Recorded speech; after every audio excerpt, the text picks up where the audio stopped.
of a player. Now, I know y'all think this thing, Caitlin Clark's return is sooner rather than later. Could that be why we did not see Caitlin come back? I mean, we did not see Caitlin travel with the team this past week. I don't know. The Indiana Fever just made a move that has everyone talking in the basketball world.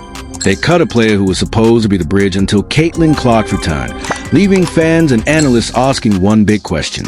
Is Clark coming back sooner than expected? The Indiana Fever have officially released Kyra Lambert, a guard from overseas who Stephanie White signed on a structurally grown recommendation. Somebody who Stephanie White didn't even know existed up until about 8 days ago. Unfortunately, Kyra Lambert, her time on the Indiana Fever has come, and her time on the Indiana Fever has gone. Best of luck to you and your future endeavor. Just a few days ago, the Fever turned to Kyra Lambert to patch up a desperate need.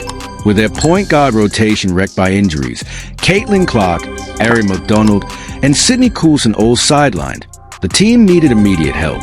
Lambert, coming off an impressive run in the Greek A1 League, was brought in with hope she could steady the backcourt and fill the void. Now, why is this move curious? Well, Lambert was on a 7-day deal, so the Fever could just be looking at this break, knowing that her contract will expire anyway, and not wanting to wait for time. But under the hardship rules, as that it has been put out there and publicized, the Fever only had to release one of the two players between Odyssey and Kyra Lambert, one Caitlin Clark. But one of them is going to have to go. Lambert seemed poised to make a mark, and the Fever were counting on her as a short-term fix. But in a shocking twist, she was released before even finishing her 7-day contract. This isn't your typical roster shuffle. It's a bold strategic move. Why let go of a player who never really got the chance to show what she can do? The message feels obvious. Caitlin Clark's return may be coming much sooner than expected. It's a blessing, having the journey that I've had, and just, remaining faithful to God and doing the work, and just to see it all come back around. This opportunity in the W being given all that you've worked with. Yeah. It means everything. To again just be faithful and trust the process. It speaks to resiliency. It speaks to faith. It's really excited to be here. What's your familiarity of anything with this team and how they want to run? Yeah, I've been watching the W for years.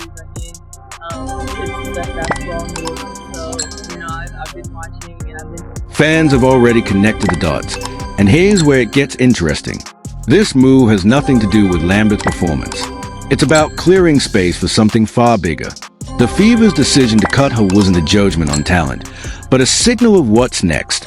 And what's next is Caitlin Clark, the superstar who sells out arenas and lights up ESPN every time she takes the floor. Clearly, Odyssey Sims has played herself into more of a role for the Fever. She got a bunch of minutes in the game on Sunday, 22 minutes for Sims. Lambert didn't play, right? So you can see relative one to the other, where the Fever were from the pecking order. Now, there's also the Sophie Cunningham injury, but to be honest, I'm not sure how that would impact things, unless they felt that they needed somebody in that position rather than more depth. Clark has been out with a groin injury, but all signs point to her nearing comeback. The timing of Lambert's release sends a clear message. Caitlin Clark's return is right around the corner, and the Fever are freeing up that roster spot to make it happen. We just saw the most pointless contract of all time. The most pointless 7-day of all time. Kyra Lambert. They didn't even give Kyra Lambert a WNBA record. I'm not joking. If you type in WNBA.com and you look, you did last week. Maybe they updated the guest about new version. Kyra Lambert played a grand total of 4 seconds. She played 4 seconds, wouldn't better off player away from round 5. They didn't even give her a WNBA. They did not even give her a WNBA. So why hang on to Odyssey Sims and let Lambert go? It comes down to strategy. Sims offers veteran leadership, reliable depth, and the flexibility to slide into a supporting role once Clark is back. By keeping her, the Fever remain steady in the short term while positioning themselves perfectly for Clark's return. It's a calculated move designed to maximize the team's success when their superstar steps back on the floor.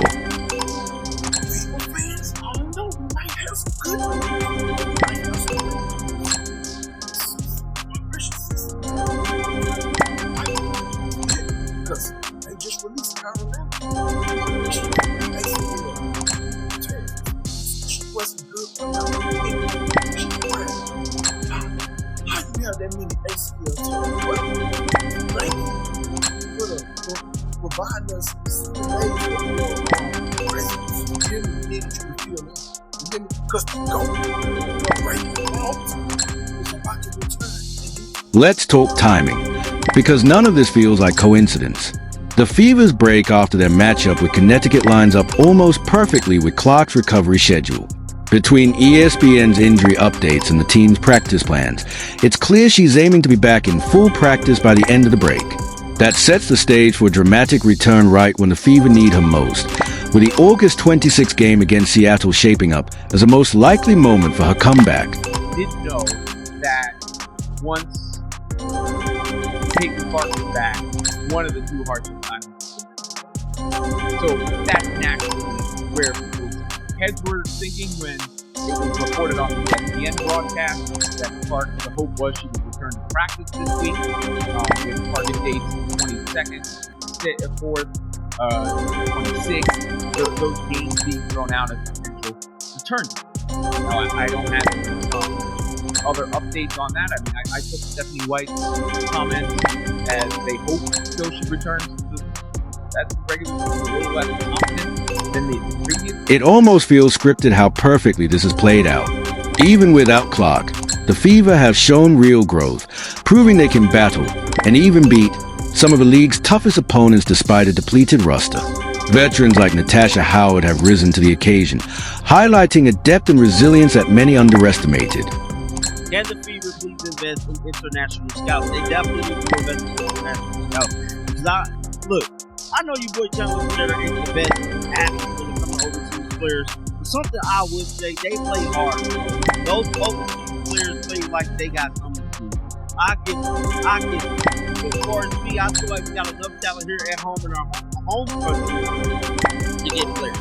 Somebody said every day I question if Amber Cox and Stephanie White are even on the same page. When Clark steps back on the court, she'll be joining a Fever team that has already learned how to win without her, and that could be the X factor come playoff time.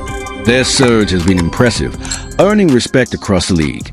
Now, all eyes are on one question: when exactly will Clark return?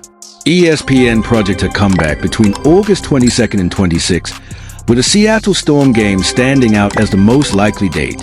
If she's ready, the Fever could close the season on a high note, potentially making an unexpected playoff run. For the franchise and for the WNBA, a fully healthy Caitlin Clark could be a game changer. Throughout her second season of WNBA, Caitlin Clark has posted 16.5 points, 5 rebounds, and 8.8 assists per game for the Indiana Fever. Clark started the season on a tear under Stephanie White, but has since struggled to stay on the court, playing the second season as a professional. The Fever have 9 remaining games of their regular season schedule. They have a long break before their next matchup on Friday. The venue will be open, giving Clark a chance to rehab as the Fever takes several days off from game action. Let's be honest, this isn't just about Clark's return, it's about the Fever's playoff potential. A year ago, they were struggling, but this season they've proven they can compete even without their franchise star. Now imagine what this group can do with Clark back in the lineup. A strong finish could turn into a storybook playoff push, with Clark leading the charge and making serious postseason noise. That's why the decision to waive Kyra Lambert raised eyebrows. She wasn't cut because of a lack of talent. She was cut because the Fever don't need a temporary placeholder. They need a difference maker. And that difference maker is Caitlin Clark. What? The only thing I'm concerned about is and I need to know what's going on with you. That's what I'm for. Because everybody else on the team acting like y'all better playoffs. of your you become. The referees need to get it in gear.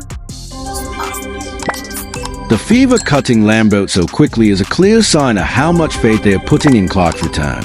And let's be real, Clark isn't just another player. She's a game changer, the kind who can put a team on her back.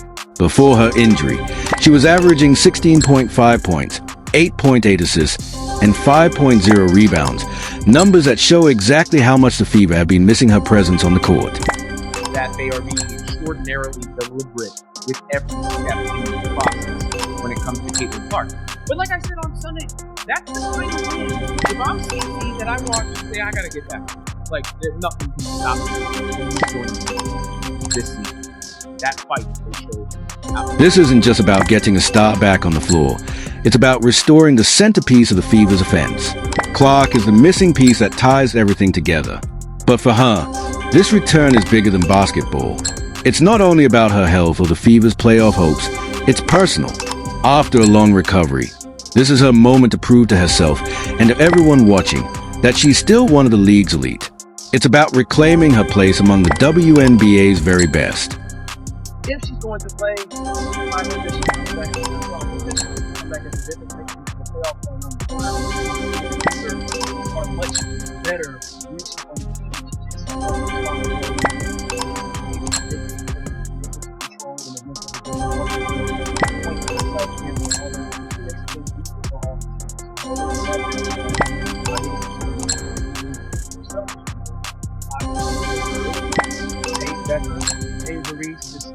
So here's what everyone's really wondering. When exactly does Caitlin Clark return? The signs are pointing to somewhere between August 22nd and 27th. The anticipation around Clark's return has reached a fever pitch. Social media is buzzing with countdowns, celebration posts, and endless speculation. Fans are convinced her comeback could be the turning point that pushes Indiana into true playoff contention. But this moment isn't just about her physical recovery. It's also about the mental side of the game. Returning from injury means more than just stepping back onto the court. It's about regaining confidence, shaking off the rust, and locking in mentally. Clark's relentless work ethic and determination suggest she'll be ready on both fronts. Her impact won't stop with the Fever. It'll ripple across the entire WNBA. Teams know that one of the league's brightest stars is about to re-enter the mix, and that could completely shift the playoff landscape.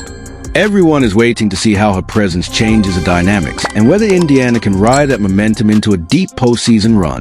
The Fever's roster moves reflect more than just short-term strategy. By cutting Lambert and holding on to Sims, they position themselves not only for Clark's immediate return, but also for long-term success. Young players have gained valuable experience, the roster has matured, and now Clark will step into a deeper, more balanced team. This isn't just about one comeback. It's about laying the foundation for a winning culture in Indiana, with Clark at the center of it all. It has come down to this season and Caitlin Clark's return. They hope to make the playoffs. This is what's got to be done. She's got to come back. She's going to have to win. She's got to win even with Stephanie White as her coach. Good Lord. She will be the GOAT. But she can pull that off at this point. Caitlin Clark's return might be the jolt the Indiana Fever need to fuel a deep playoff push. A healthy, hungry team with nothing to lose and everything to prove could be the ultimate wild card in this year's WNBA postseason. All eyes should be on Indiana, because this story is only beginning. With Clark back in the lineup, the Fever have the potential to shock the league and make a run nobody saw coming. The only question left, can they actually pull it off?